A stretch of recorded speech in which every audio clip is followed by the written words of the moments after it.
Good morning, friends. So, yesterday we were on page number 195, right? So, we were studying measures of central tendency and dispersion. उसमें almost measures of central tendency complete हो चुका था, बराबर है? तो let's continue with point number 23. करना है continue? Point number 23, my friends. Okay. For n observations, for n distinct observations and for two observations. कुछ हमारे पास एक ऐसा कंसेप्ट है जो n ऑब्जर्वेशंस के लिए, n डिस्टिंक्ट ऑब्जर्वेशन के लिए एंड फॉर टू ऑब्जर्वेशंस. तो यहाँ पे हेडिंग लिख देना relationship between M GM and HM. क्या लिख रहे हो heading? Relationship between M GM and HM. Relationship between M comma GM comma HM. तो एम जीएम एचएम में क्या रिलेशन है? तो for n observations, for how many observations? N observations, M is always greater than और equal to GM, is always greater than और equal to HM. समझा क्या? इसे मैं ऐसा बोल सकता हूं क्या कि M will always be greater than GM? तो it is wrong. M equal to भी हो सकता है, तो ऑलवेज ग्रेटर देन कैसे बोल सकते फिर? तो ट्रू फॉल्स में अगर आप ट्रू बोलते तो वो गलत होता ना भाई. तो देखना पड़ता है ना अच्छे से. बट अगर मैं बोल दिया कि M will never be less than GM, तो ट्रू है क्या? AM will never be less than GM, या तो जीएम से बड़ा रहेगा या इक्वल रहेगा, छोटा होने का चांस ही नहीं है. But AM is always greater than GM गलत है, क्योंकि AM and GM can be same. समझो मैंने डेटा दिया है 10 10 10 10 10 10 10. एम क्या है? 10. जीएम क्या है? 10. एचएम क्या है? 10. Because all observations are same. And range क्या आता? 0. एमडी एसडी क्यूडी सब 0 आता, because all observations are same. Difference ही नहीं है, there is no dispersion. Correct है? तो एम इज ग्रेटर देन और equal to GM and GM is greater than और इक्वल टू एचएम. करेक्ट है? तो एम जीएम एचएम सेम हो सकता है कब? If all observations are same.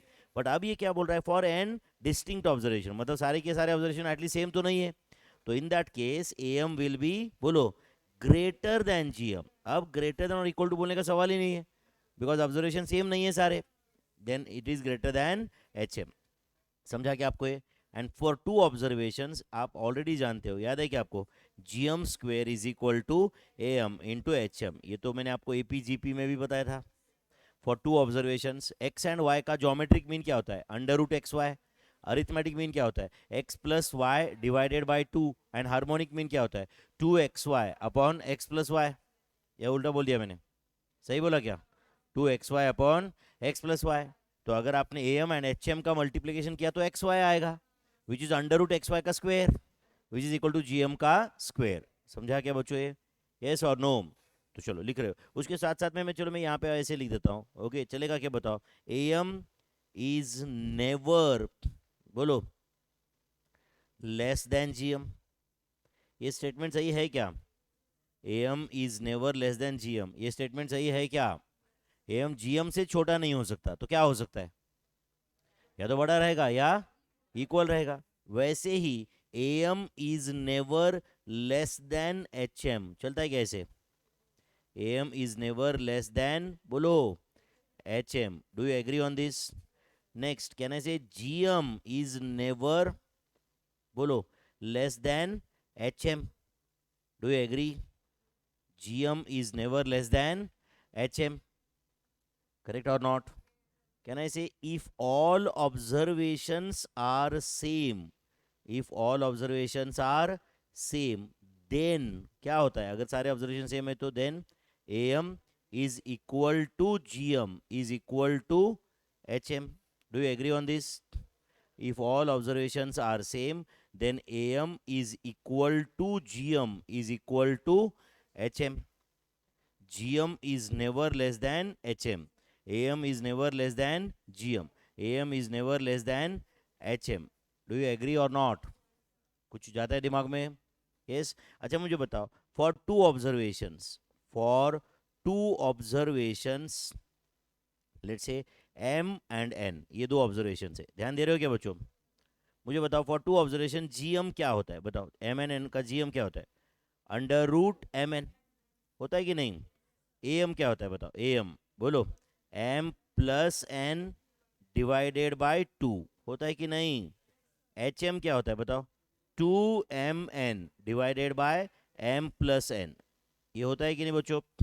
तो अब एक काम करो, देखो मुझे जस्ट क्रॉस चेक के लिए अब मुझे बताओ यहाँ पे A M into H M क्या आएगा बताओ, चलो A M into H M, two observation का A M into H M, चलो बोलो ए एम क्या था जल्दी बताओ, M plus N divided by two था कि नहीं? एच एम क्या था बोलो, two M N divided by M plus N, क्या कैंसिल हुआ? एम प्लस एन, टू भी कैंसिल हुआ, तो क्या बचा? M N, and M N मतलब अंडर रूट एम एन का स्क्वायर है, and under root M N क्या है?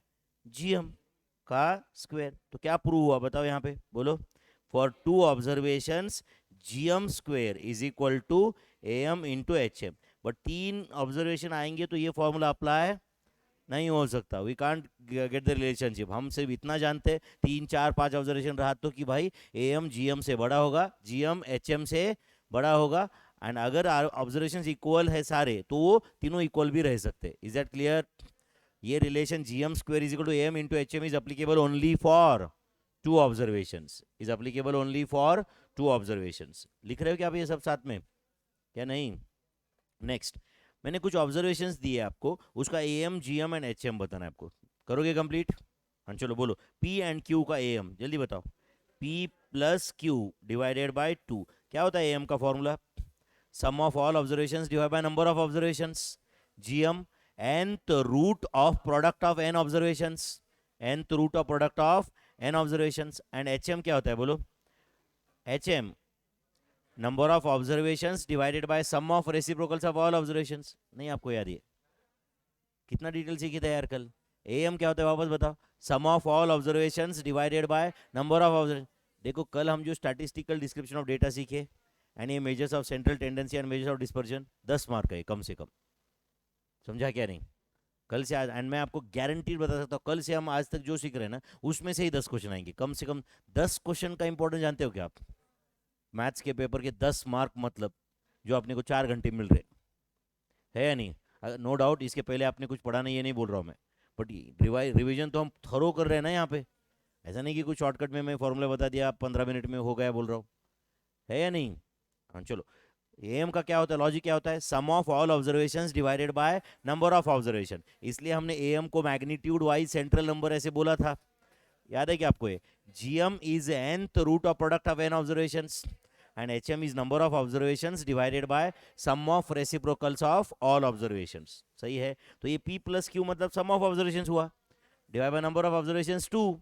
नेक्स्ट gm बताओ, square root of p into q, and hm is 2 divided by 1 by p plus 1 by q। Actually इसको solve करके बाद में आंसर आता है 2pq divide by p plus q, but वैसे एक्चुअल रिजल्ट तो ये था ना, yes or no? 2 number of observations divided by sum of reciprocals of all observations। फिर जो नीचे 1 by p plus 1 by q, वो p plus q divide by pq था, pq ऊपर गया, समझा क्या आपको? एंड ये आंसर है। Is that clear? हाँ चलो next, A B C D का अरिथमेटिक मीन बताओ, a plus B plus C plus D divided by 2 divide by sorry 4 observations है ना, is arithmetic mean of the data. Geometric mean बताओ, fourth root of a into B into C into D, do you agree? And इधर क्या रहेगा बोलो, 4 divided by 1 by a plus 1 by b plus 1 by c plus 1 by d is answer for this. 4 divided by 1 by a plus 1 by b plus 1 by c plus 1 by d। Next 60 20 80 का arithmetic mean, हाँ चलो करो, 60 plus 20 plus 80 divide by 3, answer 60 plus 20 plus 80 divided by 3, do you agree? क्या answer है? 53.33333 है क्या answer? Next यहाँ पे क्या आएगा बोलो आंसर, क्यूब रूट ऑफ, बोलो 60 इंटू 20 इंटू 80 का आंसर बताओ, 60 इंटू 20 इंटू 80, 96,000। अच्छा 96,000 का क्यूब रूट आप कैलसी पे ला सकते हो क्या? कैसे? 96,000 स्क्वायर रूट कितनी बार? 12 टाइम्स, याद है क्या शॉर्टकट हो? हाँ करके बताओ। -1 इंटू 1/3, याद है क्या?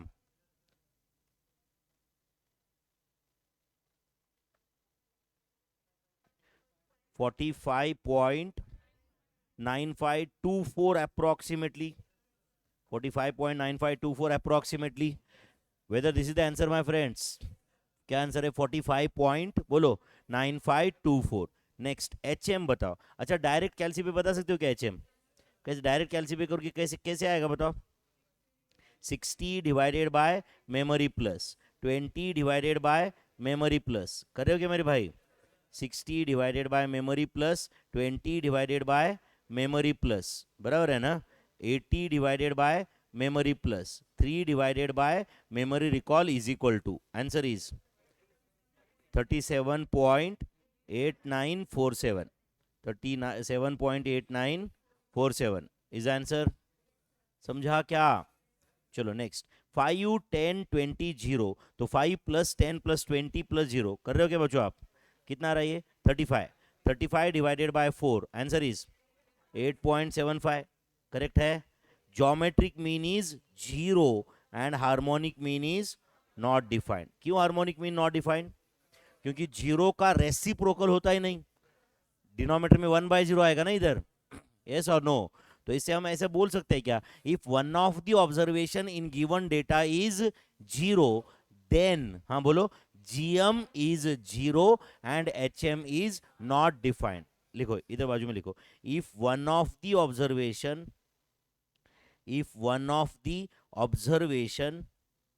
in given data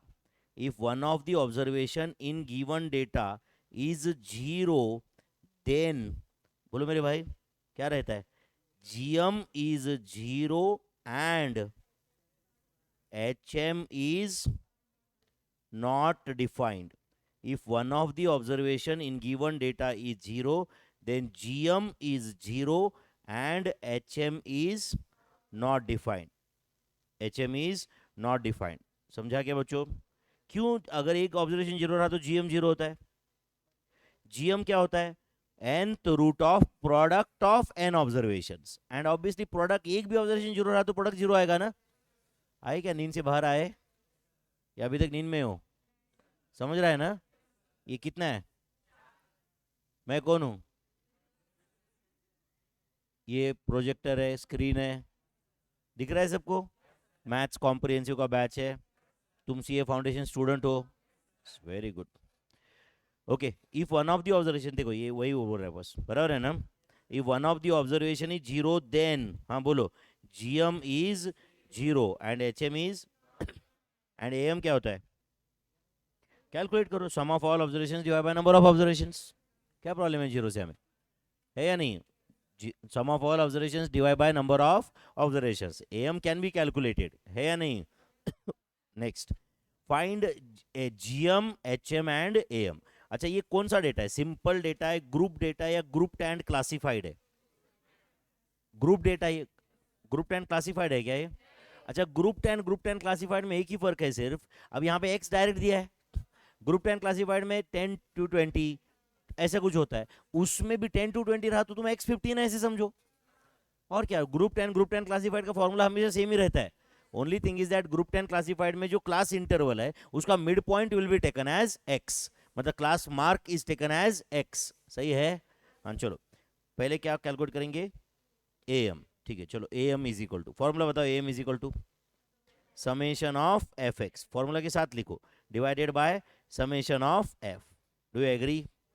चलो मैं यहाँ पे कैलकुलेशन के साथ लिख रहा हूँ. Tell me, is it 1 into 5 plus बोलो 2 into 6 plus 2 into 7 plus 3 into 8. सही लिखा क्या बच्चों मैंने?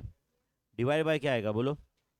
1 + 2 + 2 + 3. Do you agree? चलो बोलो न्यूमरेटर कितना है बताओ? 5 प्लस, हाँ बोलो 55 डिवाइडेड बाय 8. 55 डिवाइड बाय 8 है क्या? Answer is 6.875. क्या फॉर्मूला यूज किया आपने AM का? Sum of all observations divided by number of observations. अच्छा ये समेशन ऑफ fx मतलब सम ऑफ ऑल ऑब्जर्वेशंस ही है क्या? यस. क्योंकि अभी देखो बच्चों ये 5 एक बार आया इसलिए 5 into 1 किया, 6 दो बार आया तो इंस्टेड ऑफ डूइंग 6 + 6 हमने 6 × 2 ऐड कर दिया। फिर 7 दो बार आया तो इंस्टेड ऑफ डूइंग 7 + 7 हमने 7 × 2 ऐड कर दिया। फिर 8 तीन बार आया तो 8 + 8 + 8 करना ही था अपने को, इससे अच्छा मैंने 8 × 3 ऐड कर दिया। करेक्ट है। तो लॉजिक अभी भी वही है, सम ऑफ ऑल ऑब्जर्वेशन। समझा क्या? ओके नेक्स्ट बोलो क्या फाइंड करना है? जीएम। तो जीएम का क्या फॉर्मूला होता है ग्रुप में, याद है क्या आपको? x1 का पावर f1। तो बोलो क्या आएगा?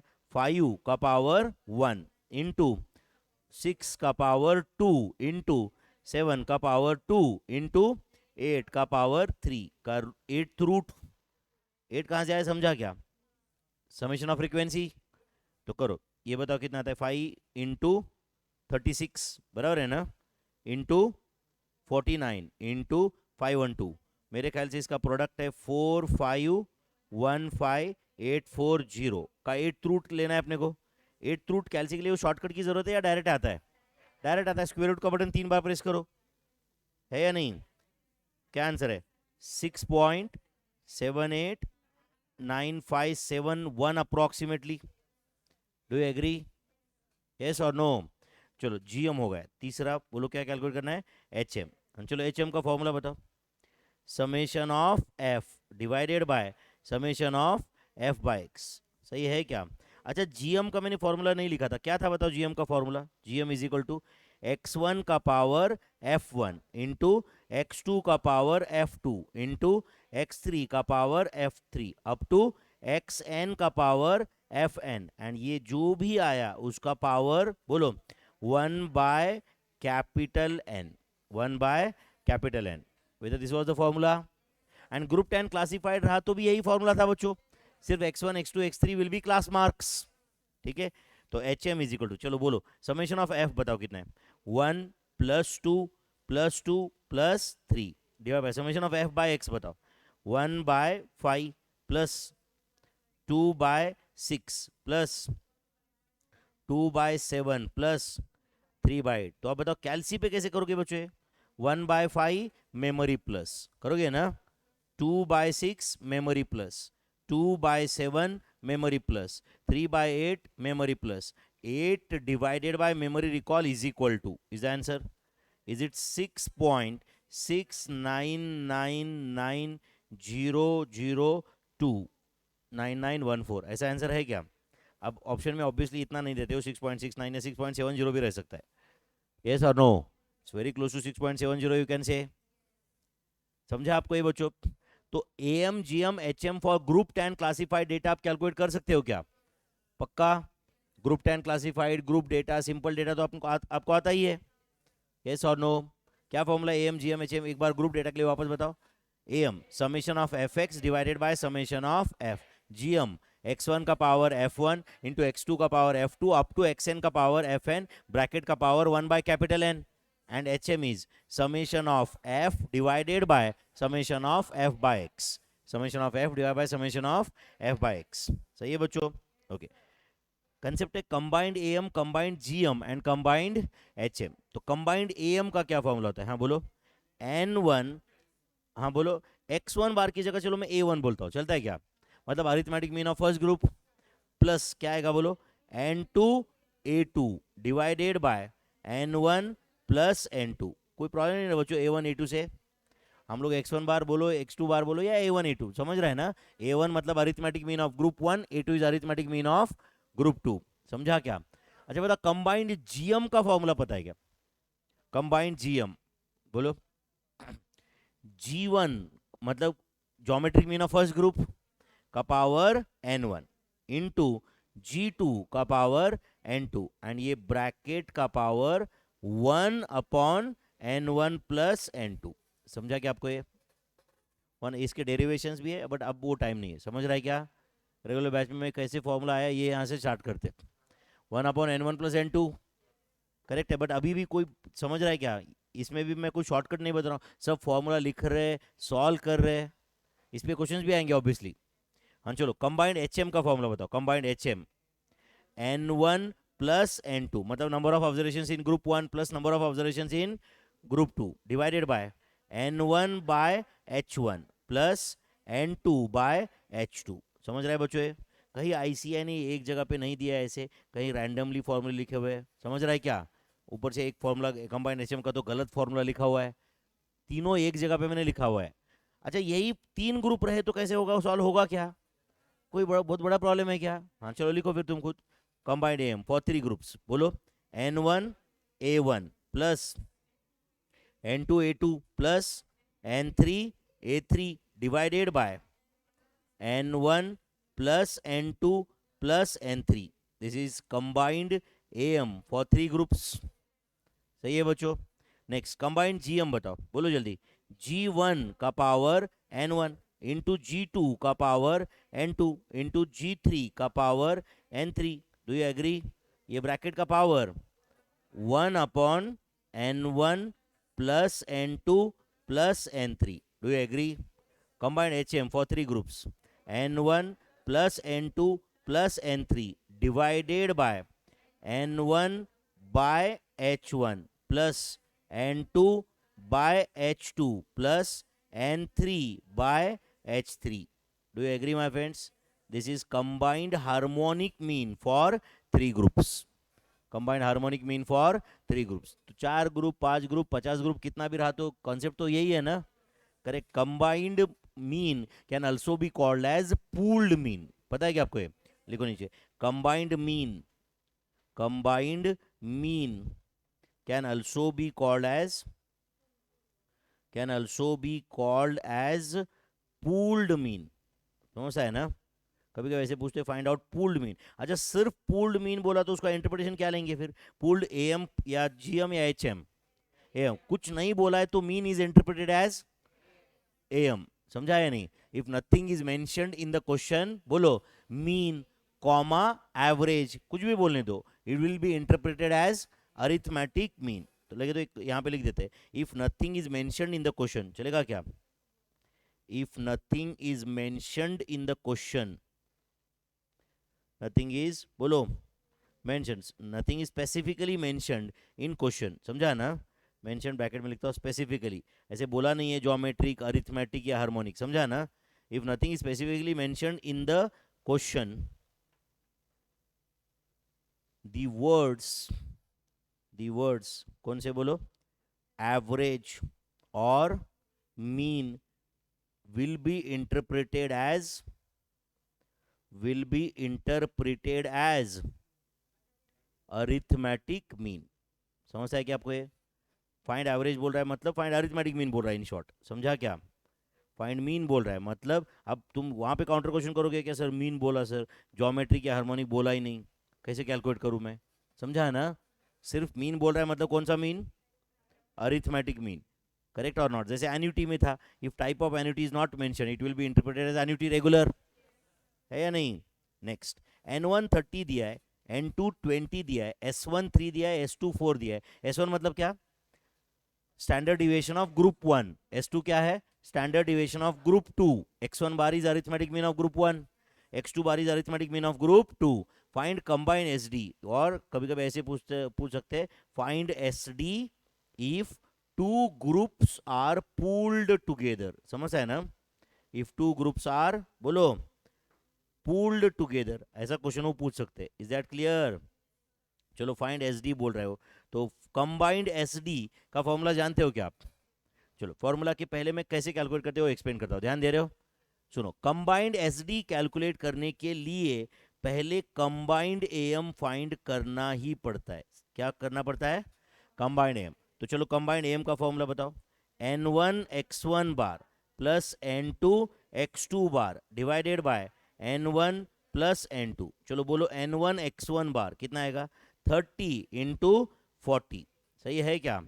Plus 20 into 50 divided by 30 plus 20, ये सही है क्या? बताओ बताओ इसका आंसर कितना है? 30 into 40 memory plus 20 into 50 memory plus memory recall divide by 50, answer 44। 44 answer आया क्या? 44 कंबाइंड अरिथमेटिक मीन है क्या? उसके बाद में अपने को फाइंड करना होता है दो वैल्यू जिसका नाम है D1 एंड D2। क्या फाइंड करना होता है? तो D1 होता है बच्चों X1 bar minus X bar, and D2 होता है, बोलो X2 बार माइनस X बार। तो D1 होता है डिफरेंस बिटवीन, सुन रहे हो क्या, difference between M of group 1 and combined M. तो बोलो ग्रुप 1 का अरिथमेटिक मीन कितना था बच्चों? ग्रुप 1 का अरिथमेटिक मीन क्या था? 40। एंड कंबाइंड अरिथमेटिक मीन क्या है? 44। तो डिफरेंस कितना है? 4। इसको पॉजिटिव प्लस लिखो, 4 माइनस लिखो, कोई फर्क नहीं पड़ता, समझ रहे हैं ना? एंड D2 क्या होता है, आप ही बताओ मुझे, बोलो। डिफरेंस बिटवीन, थोड़ा पार्टिसिपेटिव रहोगे तो अच्छा रहेगा, M of group 2 and combined M. तो ग्रुप 2 का arithmetic mean and combined M का डिफरेंस कितना है? ग्रुप 2 का अरिथमेटिक मीन कितना था? 50। एंड कंबाइंड अरिथमेटिक मीन 44 है, तो डिफरेंस 6 है। करेक्ट है। तो अब बताओ D1 D2 की वैल्यू आ गए। S1 एंड S2 आपको पता है। S1 मतलब standard division of group 1, S2 is standard division of group 2, N1 is number of observations in group 1, N2 is number of observations in group 2। And अब इसके बाद में अपने को यूज करना है formula of combined SD। SD का क्या फुल फॉर्म है? Standard deviation. तो कंबाइंड SD का फॉर्मूला है अंडर रूट, ध्यान है क्या इधर, under root N1 S1 square plus N2 S2 square plus N1 D1 square plus N2 D2 square divided by N1 plus N2, divided by N1 plus N2। Do you agree my friends? चलेगा क्या ये? तो tell me is equal to, बोलो, under root N1 कितना है बताओ मुझे, N1 30, चलो S1 का स्क्वायर मतलब 3 का स्क्वायर, इज इट 9? N2 कितना है बताओ? 20। S2 कितना है बताओ? 4 का स्क्वायर प्लस N1 अगेन बताओ 30, D1 का स्क्वायर बोलो 4 का स्क्वायर प्लस 20 इंटू D2 का स्क्वायर 6 का स्क्वायर डिवाइडेड बाय, हाँ बोलो, 30 plus 20। Do you agree my friends? अब बताओ इज इट अंडर रूट, मुझे बताओ 30 इंटू 9 मेमोरी प्लस करोगे क्या? 30 into 9 memory plus 20 into 16 memory plus, बराबर है ना बच्चों? 30 into 16 memory plus 20 into 36 memory plus, memory recall कितना है? 1790 आया क्या? Divided by 50। तो 1790 डिवाइड बाय 50 करो, जो भी आया उसका स्क्वायर रूट कितना है बोलो? 5.9833। Do you agree? And before calculate square root करने के पहले आंसर क्या आया था? 37.80 आया था ना, उसको हम बोल सकते हैं कंबाइंड वेरिएंस। उसको क्या बोल सकते हैं? Combined variance 35.80। अरे स्क्वायर रूट करने के पहले वेरिएंस रहता है, स्टैंडर्ड डिवीजन का स्क्वायर वेरिएंस रहता है, याद है क्या आपको ये? तो कंबाइंड वेरिएंस 35.80 याद रहेगा बच्चों ये? तो ये मैंने एक्चुअली ये मेजर्स ऑफ डिस्पर्जन में से है, बट मैंने यहाँ पे क्यों लिखा है समझा क्या? यहाँ पे वो कंबाइंड वाले पांचों फॉर्मूले एक जगह पे आ गए ना, सॉरी चारों फॉर्मूले, combined AM, combined GM, combined HM and combined SD, समझा क्या? तो ये चारों फॉर्मूले याद रहेंगे। एक बार बताओ मुझे कंबाइंड AM दो ग्रुप के केस में, N1A1 plus N2A2 divided by N1 plus N2। Combined GM, G1 का पावर N1 इंटू G2 का power N2 divided by N1 plus N2। Combined HM, N1 plus N2 divided by N1 by H1 plus N2 by H2। क्या वो कुछ गलत बोला क्या मैंने? Combined GM गलत बोला क्या? क्या फॉर्मूला बोला मैंने? अच्छा डिवाइड बाय बोला था क्या? नहीं हो, G1 का पावर N1 इंटू G2 का पावर N2 ब्रैकेट का power 1 upon N1 plus N2। मैंने डिवाइड बाय बोला था क्या? चलो ब्रैकेट का power 1 upon N1 plus N2, सही है क्या भाई? एंड कंबाइन SD का क्या फॉर्मूला है? Under root N1 S1 square plus N2 S2 square plus N1 D1 square plus N2 D2 square divided by N1 plus N2। यानी under root निकाल दिया तो it will become combined variance, it will become combined variance. समझा बच्चों? चलो लिखा क्या आप लोगों ने? नेक्स्ट, डिस्पर्जन मींस, डिस्पर्जन का मतलब क्या होता है? डिस्पर्जन मींस स्कैटरनेस, समझ है ना? Scatterness of data, scatterness is opposite of concentration, समझ है क्या?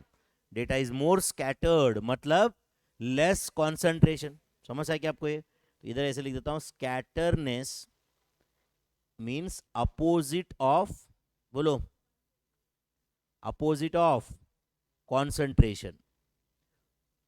Do you agree? डेटा ज्यादा स्कैटर्ड है मतलब कम कॉन्सेंट्रेटेड है, यस और नो? ऐसे मैं लिखा तो सही है क्या, बताओ जस्ट अंडरस्टैंडिंग के लिए. More scatterness means less concentration. More scatterness means less concentration. yes or no? And less scatterness means more concentration. Do you agree? Measures of dispersion are used to measure. हाँ बोलो. Measures of dispersion are used to measure. क्या बोलो? Scatterness and concentration of data. समझता है क्या आपको ये? अच्छा देखो बच्चों, स्कैटरनेस मेजर हो रहा है मतलब कॉन्सेंट्रेशन मेजर हो ही रहा है ना. हम खुद बोल रहे हैं भाई ज्यादा स्कैटर्ड है मतलब कम कॉन्सेंट्रेटेड है. तो कभी कभी ऐसा क्वेश्चन आता है, सुन रहे हो क्या? डिस्पर्जन मीन्स, ऐसा क्वेश्चन आता है, डिस्पर्जन मीन्स, सुनो, dispersion means option A scatterness of data, option B concentration of data, option C A and B, option D none of these. तो डिस्पर्जन मीन्स ऑप्शन ए. समझा?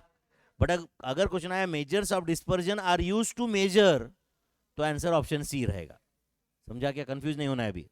Dispersion means scatterness, but measures of dispersion are used to measure scatterness as well as concentration of data. उस case में option रहेगा option C. Is that clear? Measures of dispersion are used to measure scatterness as well as concentration of data. Measures of dispersion are used to measure scatterness as well as concentration of data. And scatterness मतलब ही dispersion. समझ आया ना? ज़्यादा scattered है मतलब ज़्यादा dispersed है. Scattered मतलब डिस्पर्स्ड. समझ है कि नहीं? Okay next. Measures of dispersion में दो पार्ट्स है. कौन से दो पार्ट बोलो? Absolute measures of dispersion and absolute measures of dispersion and relative measures of dispersion. Absolute measures of dispersion and relative measures of dispersion. तो मेजर्स ऑफ डिस्पर्जन को पहले तो दो पार्ट में डिवाइड किया जाता है. समझ है आपको ये?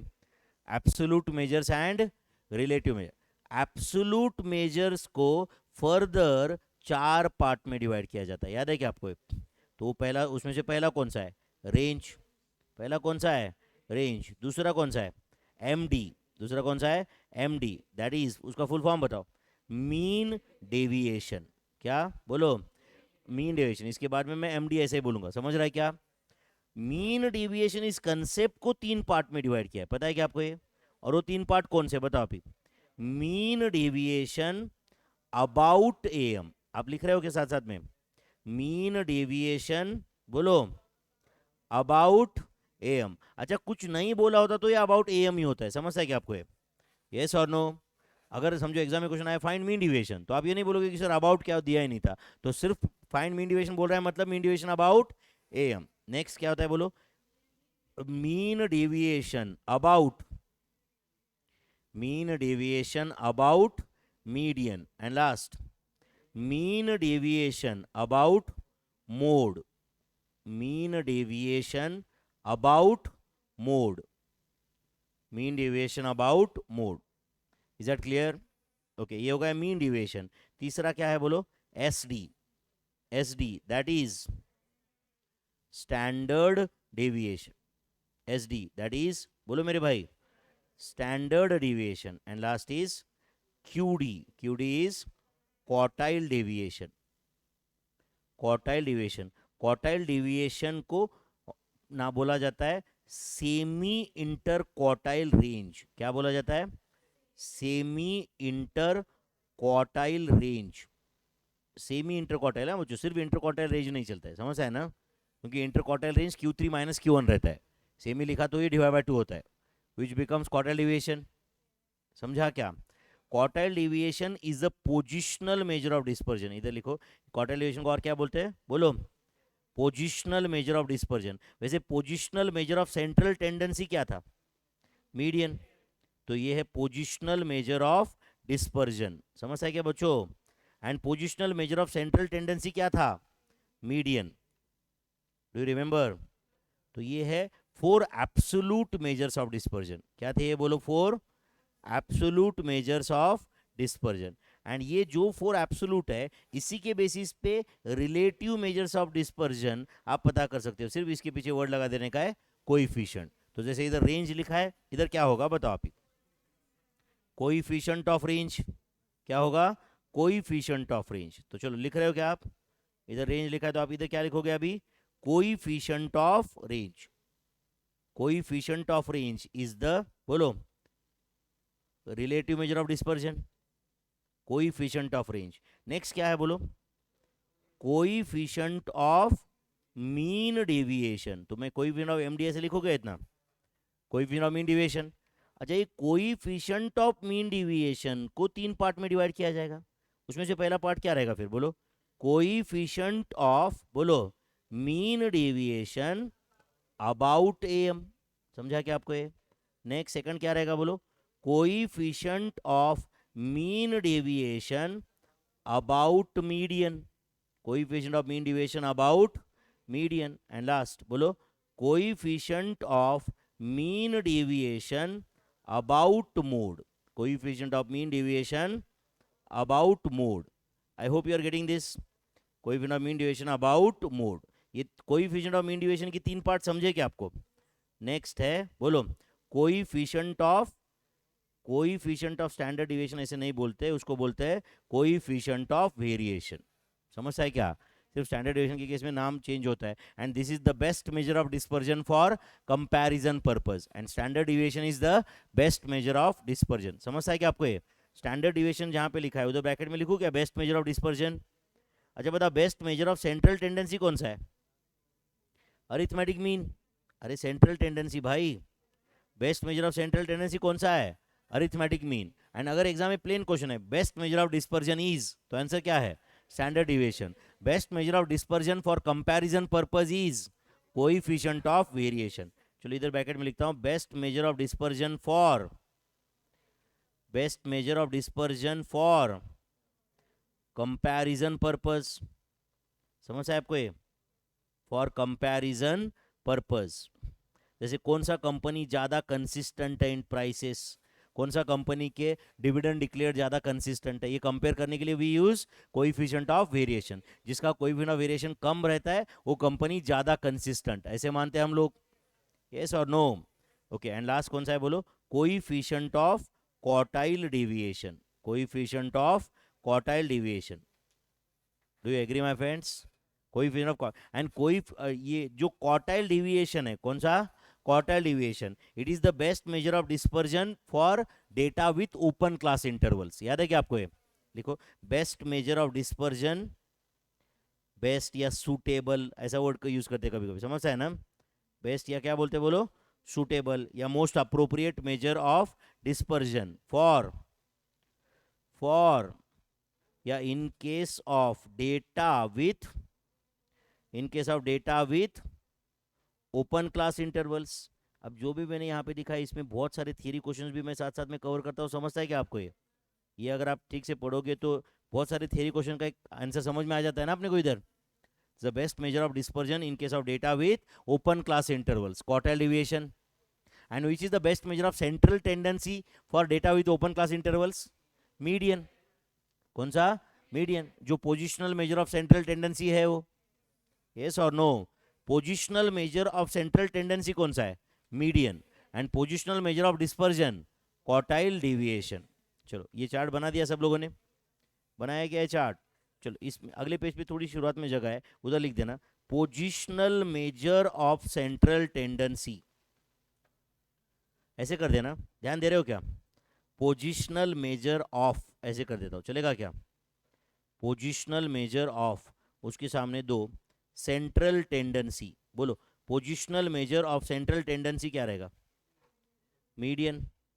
समझा क्या भाई। एंड इधर positional measure of dispersion, positional measure of dispersion answer दो, quartile deviation. Positional measure of dispersion is quartile deviation. याद रहने का चांस कुछ कितना परसेंट चांस है, 100%। positional measure of central tendency is median and positional measure of dispersion is quartile deviation. सही है। In case of data with open class intervals, most appropriate measure of central tendency is median and most appropriate measure of dispersion is quartile deviation. Quartile deviation, इधर लिखता हूं इन case of, ये आगे भी लिखा रहेगा कहीं बट कोई फर्क पड़ता है क्या डबल लिखने से? इन केस ऑफ डेटा विथ, बोलो मेरे भाई, open class intervals, in case of data with open class intervals, okay, comma, the most appropriate, the most appropriate, या कभी कभी क्या बोल सकते हो, suitable, या कभी कभी बेस्ट, ऐसे बोल सकते हो, समझ रहा है? Best measure of, best measure of, तो दो पार्ट में डिवाइड कर रहे हैं, समझा सबको ये? Best measure of central tendency, बोलो median, and best measure of dispersion, best measure of dispersion quartile deviation, in case of data with open class interval, समझता है क्या आपको ये? In case of data with open class intervals the most appropriate measure of central tendency is median and most appropriate measure of dispersion is, बोलो, quartile deviation, most appropriate measure of dispersion is quartile deviation. कुछ गया बच्चों दिमाग में? yes or no? अच्छा समझो plane question है, best measure of central tendency is, best measure of central tendency is arithmetic mean, समझा क्या? ये कुछ कंडीशन के साथ में बोल रहा हूं मैं, समझ रहा है क्या? प्लेन क्वेश्चन है, best measure of central tendency is arithmetic mean, best measure of dispersion is standard deviation, समझता है क्या आपको ये? Best measure of central tendency arithmetic mean, best measure of dispersion standard deviation, इनके सब ओपन क्लास इंटरवल अलग है, for comparison purpose coefficient of variation, best measure of dispersion, समझता है क्या? चलो रेंज का फॉर्मूला बताओ फॉर सिंपल डेटा, बोलो रेंज फॉर सिंपल डेटा, बोलो L minus S, L minus S, where L क्या होता है?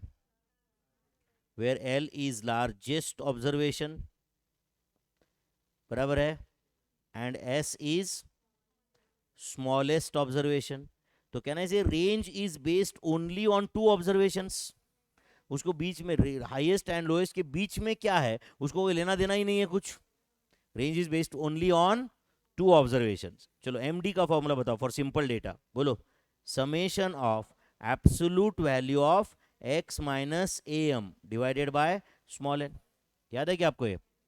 सम ऑफ एब्सोल्यूट डेविएशंस, अच्छा ये सम ऑफ डेविएशन जीरो आता है क्या? एक्चुअल डेविएशन या अल्जेब्रिक डेविएशन का सम जीरो आता है? ये तो सब एब्सोल्यूट वैल्यूज है ना यार, नेगेटिव -5 भी डिफरेंस रहा तो ये 5 लेगा ना, ये तो सारे पॉजिटिव नंबर का टोटल कैसे जीरो आएगा? Summation of absolute value of x minus A M या modulus value of x minus A M divide by small N. SD का फॉर्मूला फॉर सिंपल डेटा, बोलो अंडर रूट, याद है क्या आपको? बोलो क्या फॉर्मूला है? Summation of x minus x bar का square divided by small N.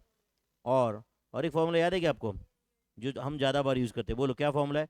Summation of x square divided by small N minus x bar का स्क्वायर।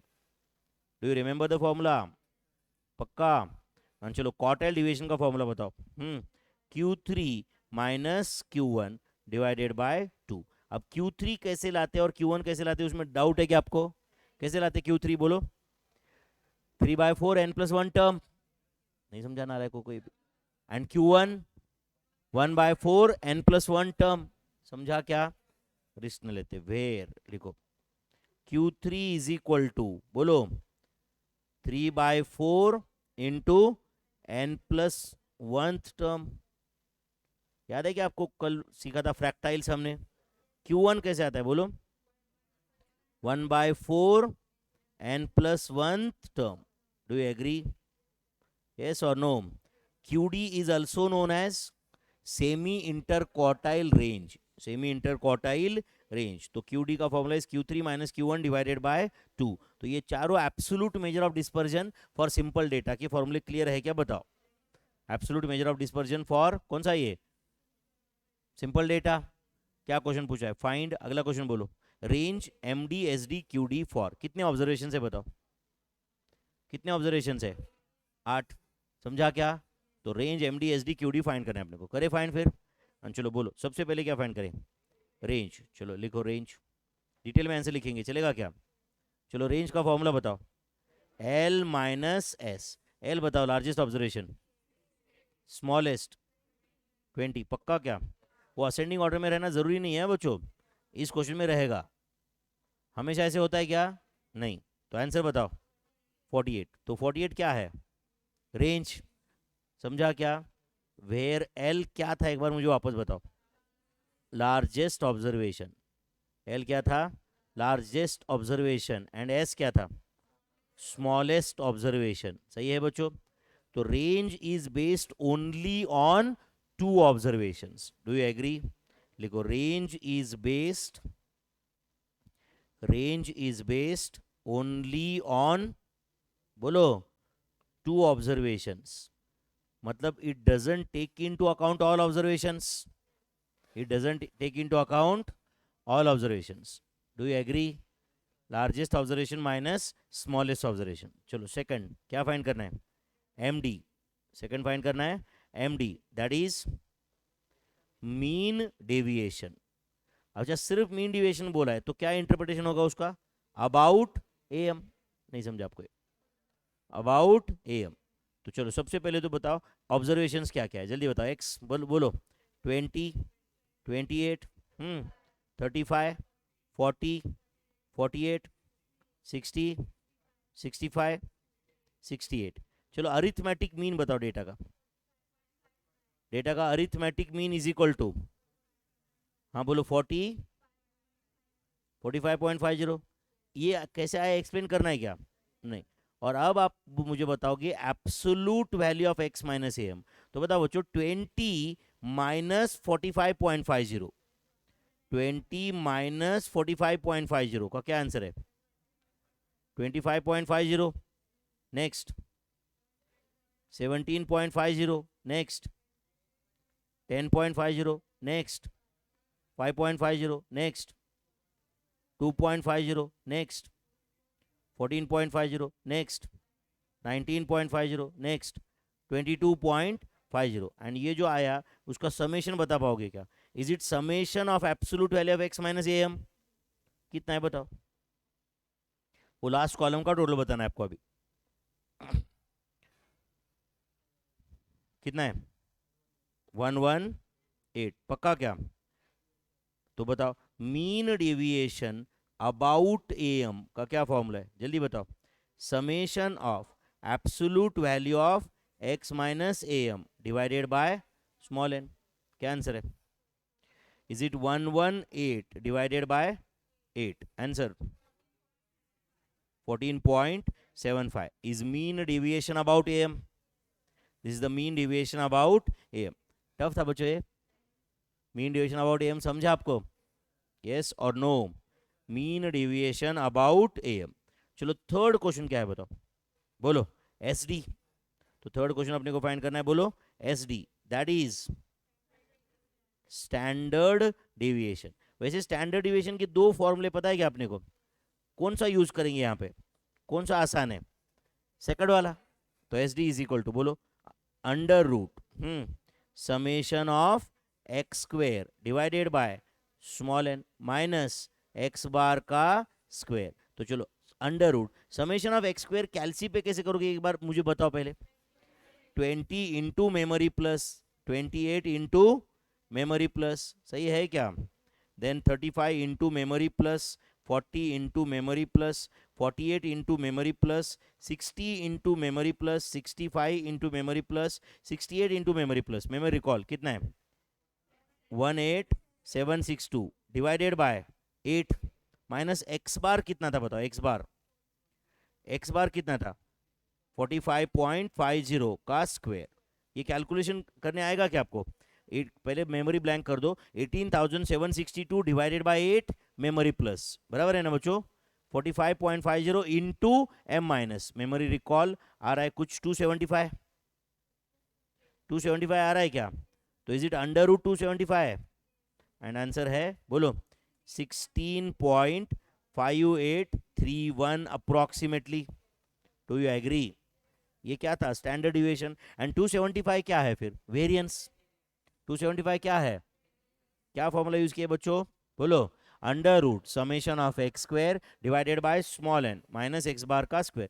कैलसी पे करने आया क्या हो, 18,762 divided by 8 memory plus 45.50 into M minus किया, मतलब square करके मेमोरी से डिडक्ट कर दिया, मेमोरी रिकॉल का square root will be the answer. अच्छा, what is the alternative formula to find S D? हाँ बोलो, अल्टरनेटिव फॉर्मूला क्या है जो हमने यहाँ पे यूज नहीं किए? हाँ बोलो बोलो। S D is equal to under root summation of x minus x bar का square divided by small N. ये भी फॉर्मूला है, बट मेरे ख्याल से वो हमने जो यूज किया वो इजियर था। बट कभी कभी समझो summation of x minus x bar का स्क्वायर का वैल्यू ही दिए वो डायरेक्टली, तो फिर ये फॉर्मूला यूज करेंगे ना यार। कभी कभी समझो एस डी भी देंगे, summation of x minus x bar का स्क्वायर भी देंगे, एन पूछेंगे, ऐसे क्वेश्चन तो क्रिएट कर ही सकते हैं ना वो लोग। तो we should basically know all the formula. कोई अगर दो फॉर्मूले है तो आपको लगता है इजियर फॉर्मूला में याद रखूंगा डिफिकल्ट, तो ऐसा नहीं चल सकता ना। एग्जाम में कभी कभी question can come on that formula, जिसमें उसमें जो लिखा हुआ है वही डायरेक्टली दिया हुआ है and raw data is missing.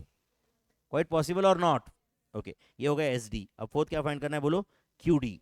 Q D find करना है, दैट इज बोलो क्वार्टाइल डेविएशन। सिंपल डेटा था या ग्रुप डेटा था? ये सिंपल डेटा, तो पहले क्वार्टाइल डेविएशन फाइंड करने के लिए data must be in ascending order, क्योंकि हमें Q3 एंड Q1 फाइंड करना होता है। तो बोलो Q3 का क्या फॉर्मूला होता है? 3/4 into 8 plus 1 term, number of observation 8 ही है ना यहाँ पे, तो बोलो कितना था ये? 9 इंटू 3/4, 6.75 टर्म। क्या 6.75 आंसर है? नहीं, 6.75 टर्म। तो बोलो सिक्स्थ टर्म क्या था डेटा में? 60 था क्या, प्लस 0.75 इंटू सेवंथ टर्म क्या था? 65। तो 65 माइनस 60, 5 इंटू 0.75 प्लस 60, वेद आंसर इज 63.75। Is it 63.75? ये आ गया Q3। अब फाइंड करना Q1।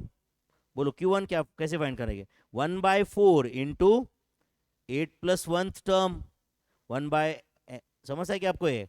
1/4 इंटू n प्लस 1, तो टेल मी कितना था ये? 2.25 टर्म। तो 2.25 टर्म कैसे फाइंड करते पता है क्या? बोलो सेकंड टर्म क्या था?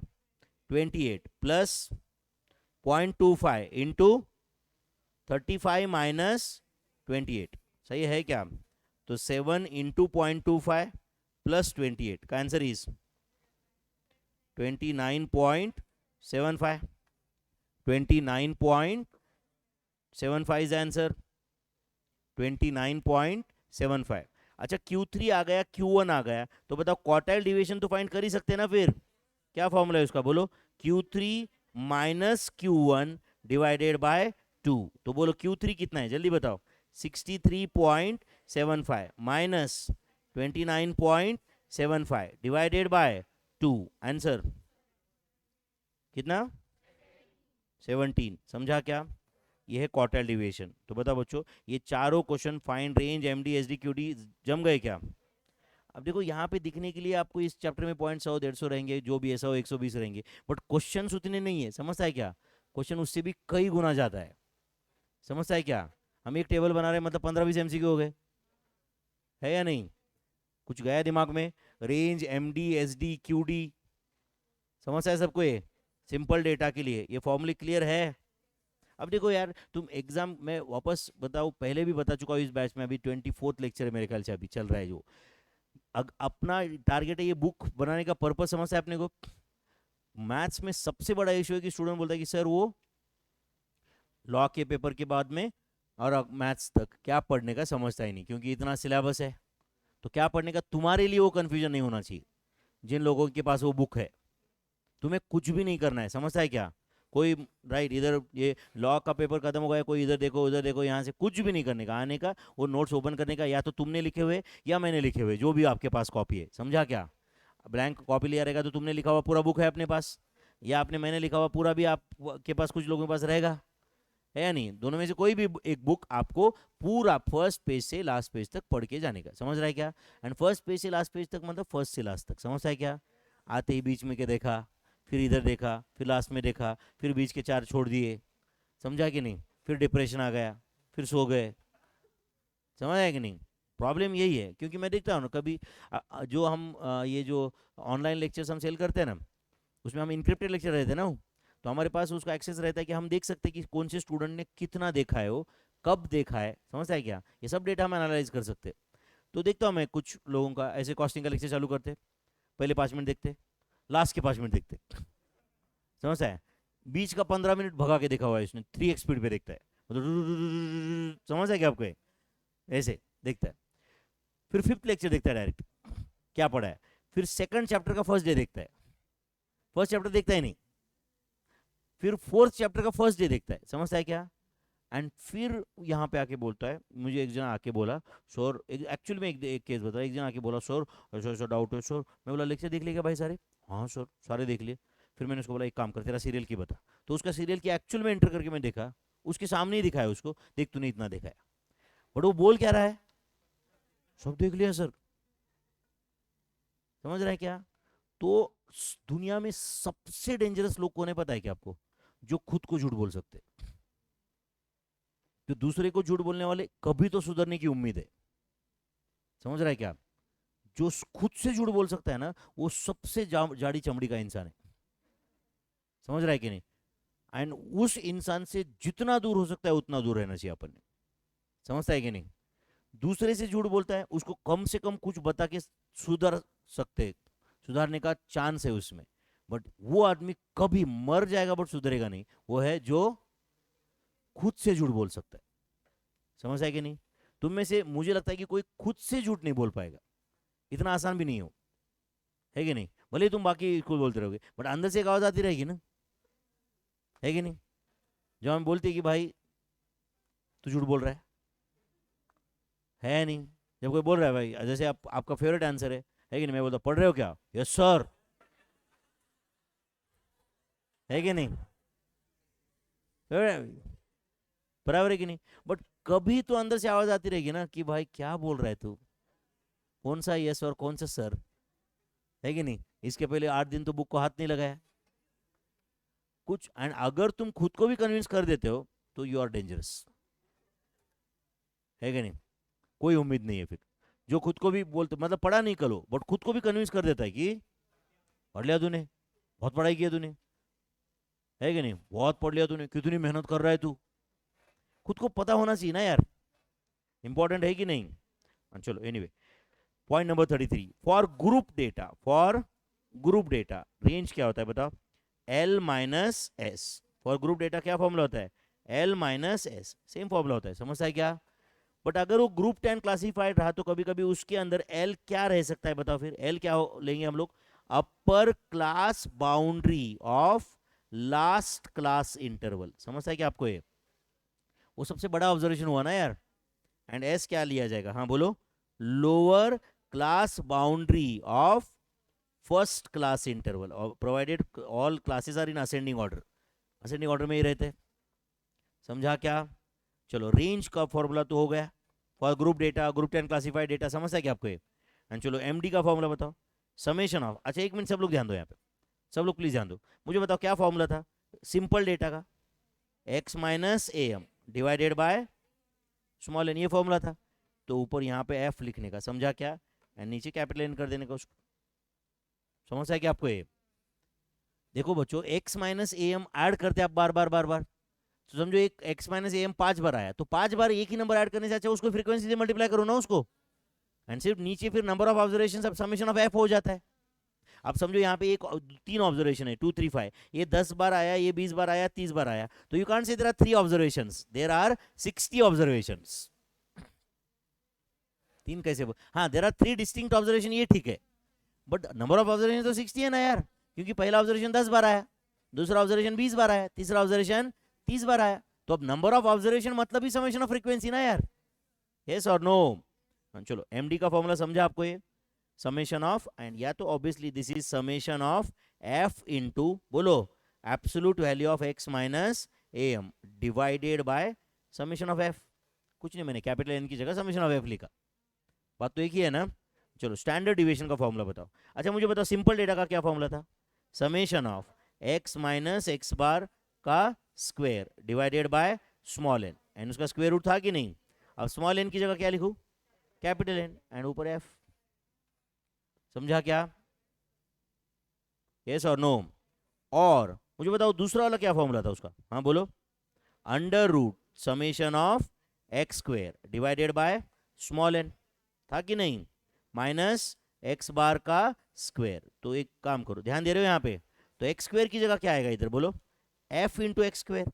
क्या आएगा, एक्स स्क्वेयर की जगह क्या आएगा, एफ इंटू एक्स स्क्वेयर। तो फिर स्मॉल एन की जगह क्या हो जाएगा, capital N, and minus x bar का square as it is. Only thing is that यहाँ पे जो एक्स बार रहेगा ना बच्चों, वो कैसे फाइंड होगा बोलो, summation of F X divided by summation of F, क्योंकि ग्रुप डेटा ये, बट है तो एक्स बार ही ना हो, अरिथमेटिक मीन। समझा क्या, ये स्टैंडर्ड डिविएशन का फॉर्मूला था ग्रुप डेटा। अच्छा ग्रुप 10 क्लासिफाइड का फॉर्मूला कहाँ है, same formula, only thing is that x becomes class mark, x becomes class mark. कुछ गया दिमाग में, यस और नो। एंड चलो क्वार्टाइल डिविएशन का फॉर्मूला बताओ, Q3 minus Q1 divide by 2, same formula. आप लोग ऐसे सेम कैसे चलेगा, अरे फॉर्मूला सेम ही है, Q3 minus Q1 divide by 2, but Q3 find करने का तरीका चेंज होगा ना। कैसे फाइंड होगा Q3, LCB plus 3 capital N by 4 minus NL divide by NU minus NL into C। समझ आया क्या आपको ये। एंड Q1 कैसे होगा, LCB plus 1 by 4 capital N minus NL divide by NU minus NL into C। सही है, वो Q1 एंड Q3 का formula for group 10 classified data अलग है, एंड फॉर सिंपल डेटा वो क्या था, Q3 3 by 4 n plus 1 term, and Q1 1 by 4 n plus 1 term. कुछ गया दिमाग में, यस। तो ये था ग्रुप डेटा, एंड यहां पे लिखता हूं मैं for grouped and classified data, for grouped and बोलो classified data, same formulae are applicable. Do you agree, same formulae are applicable. समझा आपको ये, if only thing is that बोलो, सेम फॉर्मूले आर अप्लीकेबल बोलो विथ एक्स एज बोलो class mark. Do you agree, with x as बोलो class mark, x को class mark, जैसे 10 to 20 रहा तो एक्स को हम 15 लेते बस, 20 to 40 रहा तो एक्स को 30 लेंगे हम लोग, 20 to 29 रहा तो 24.50 लिया जाएगा एक्स। क्लास मार्क याद है क्या आपको, LCB plus UCB divided by 2 और LCL plus UCL divided by 2, class mark के दो फॉर्मूले, बट क्लास विड्थ का एक ही है। समझा बच्चों। Next, find range MD SD QD for, अब वापस चारों फाइंड करना है अपने को, यस और नो।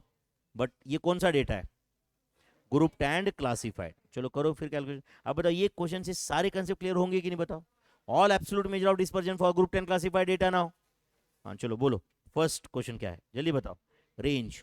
चलो बोलो, range is equal to L minus S, तो बोलो L is upper class boundary of last class interval 50, 50 ये बाउंड्री है लिमिट है, बाउंड्री है, this exclusive classification, minus 10, answer is 40। होगा एक तो, यस और नो। दूसरा क्या फाइंड करना है बोलो, MD that is mean deviation, MD that is mean deviation. करेंगे बच्चों कैलकुलेशन, मीन डेविएशन अपने को फाइंड करना है। चलो एक्स की वैल्यू बताओ जल्दी बताओ, 15, 25, 35, 45, सही है क्या।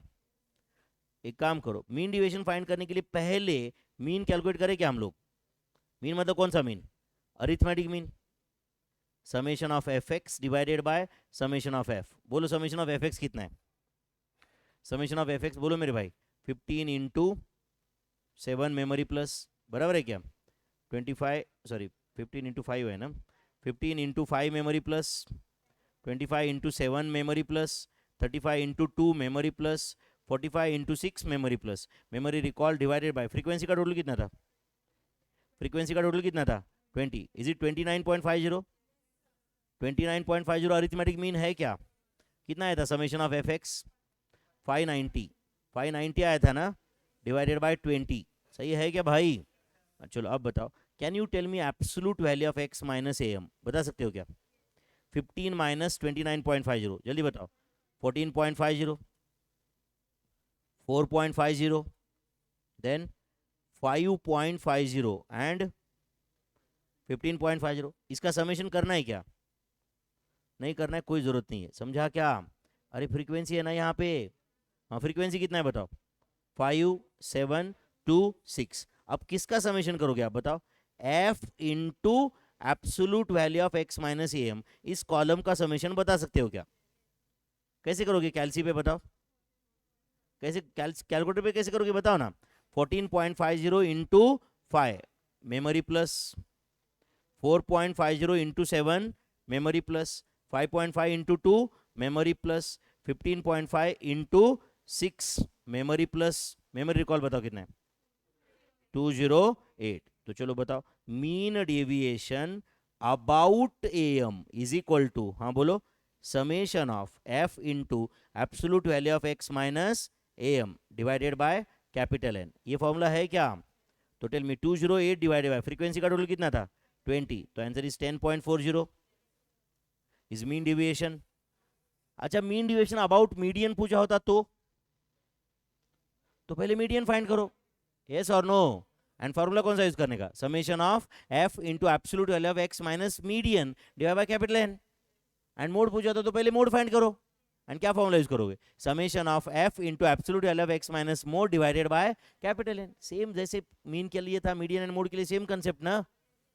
मीडियन एंड मोड कैसे फाइंड करते हो तो पता है आपको? सच्ची में पता है क्या? मीडियन कैसे लाते हैं, मोड कैसे लाता है डेटा का, कल डिटेल में बताया था कि नहीं? चलो थर्ड क्वेश्चन क्या है बोलो? S D, that is standard deviation. चलो स्टैंडर्ड डिविएशन फाइंड करना है अपने को। S D that is standard deviation. चलो स्टैंडर्ड डिविएशन कैसे फाइंड करना है बताओ? क्या टेबल बनाओ? एक काम करो, चलो एक्स की वैल्यू बताओ, जल्दी बताओ।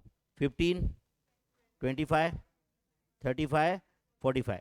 एक्स स्क्वेयर की वैल्यू बताओ, एक्स स्क्वेयर के। 225, 625, 1225, 2025 है क्या एक्स स्क्वेयर की वैल्यू? एफ की वैल्यू बताओ, एफ 5726। एंड आप मुझे बताओ एफ इंटू एक्स स्क्वेयर का समेशन बताओगे क्या? एफ इंटू एक्स स्क्वेयर का डायरेक्ट समेशन बताओगे क्या?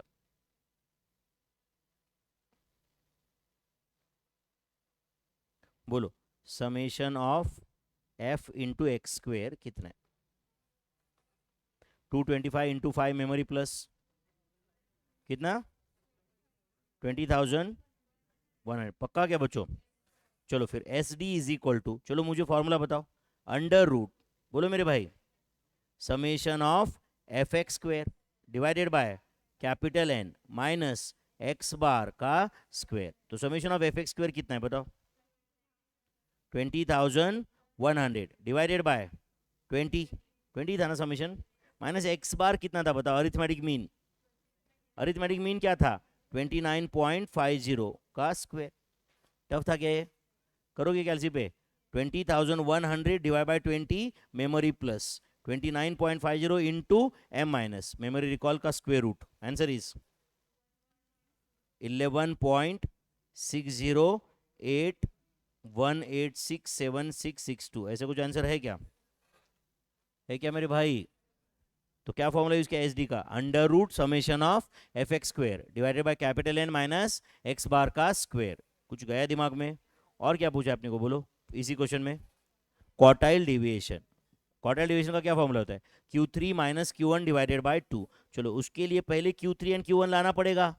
तो चलो बोलो मुझे class boundaries and cumulative frequency. Class boundaries बताओ क्या क्या है? 10, 20, 30, 40, 50। याद है क्या आपको? क्यूमुलेटिव फ्रीक्वेंसी बताओ। 0, 5, 12, 14, 20। समझ आए क्या? अच्छा बताओ बच्चों, अब Q3 के लिए पहले क्या करना पड़ता है? 20 इंटू 3/4, 20 इंटू 3/4, 20 इंटू 3/4 कितना आता है? 15। एक मिनट ध्यान दो बच्चों, यहाँ पे यहाँ तक समझा है क्या सबको? यहाँ तक समझा है क्या? तो आप बताओ यहाँ पे कैपिटल एन 20 रहेगा कि नहीं? कैपिटल एन 20 रहेगा कि नहीं? 20 इंटू 3/4 कितना आता है? 15। Whether 15 is in between these two numbers, तो ये 40 to 50 is the class for Q3। And ये 14 क्या रहेगा? NL। एंड 20 क्या रहेगा? NU। यस और नो? चलो बोलो Q3 is equal to, direct formula बताओ मुझे। LCB कितना है बोलो? 40 प्लस 3 कैपिटल N बाय 4 कितना है? 15 minus 40 divided by 20 minus 14, NU minus NL। Into C कितना है वो भी बताओ? 10 इंटू सी 10 है क्या, चलो कैलसी पे ले लो। 15 माइनस 14 का क्या आंसर था, 1 ले रहे हो क्या, डिवाइडेड बाय 6, 1 डिवाइड बाय 6 किया क्या आपने, इंटू 10 कर लो, जो भी आए उसमें 40 ऐड करो। हाँ बोलो क्या आंसर है, 41.66666, ये आंसर है क्या। एंड अब देखो Q3 Q1 लाना है, समझा क्या, प्लीज प्लीज ध्यान दो बच्चों। Q1 के लिए 20 इंटू 1/4 कितना आता है 5, एंड 5 तो डायरेक्ट है ना इधर, तो Q1 क्या रहेगा बोलो 20, Q1 क्या रहेगा 20, वो तो 5 डायरेक्ट उधर दिख ही रहा है ना अपने को, नहीं समझा अभी आपको, समझा आपको ये, तो Q1 मिल गया। तो आप बताओ therefore quartile deviation is equal to, क्या रहेगा क्वार्टाइल डिविएशन, बोलो Q3 minus Q1 divided by 2, कुछ गया दिमाग में, बोलो कितना आएगा 41.666666 माइनस 20 डिवाइडेड बाय 2, तो 41.66666 बराबर है ना, minus 20 divide by 2, answer is 10.83333, 10.833 is the quartile deviation, 10.8333 is the quartile deviation for the data, कुछ गया क्या दिमाग में, quartile deviation is 10.8333 is the answer, any doubt, okay, find missing frequency if median is 32, तो इसे median का भी revision हो जाएगा, missing frequency typical question solve हो जाएंगे, ध्यान दे रहे हो, मिसिंग फ्रीक्वेंसी कितनी फ्रीक्वेंसी मिसिंग है 2, बट फ्रीक्वेंसी का टोटल आपको दिया हुआ है। अच्छा मुझे बताओ जो दिए हुए फ्रीक्वेंसी है उसका टोटल कितना है, हाँ बोलो 100 है, ये 10 25 30 एंड 10 का टोटल कितना है 75, तो जो मिसिंग है वो फ्रीक्वेंसी क्या रहेगा, का टोटल 25 रहेगा, तो समझो if this is m, suppose this is बोलो m, तो ये क्या रहेगा फिर 25 माइनस m, क्योंकि दोनों का टोटल 25 है, ये समझा क्या बताओ, अगर ये फ्रीक्वेंसी m है तो अगला 25 माइनस m रहेगा।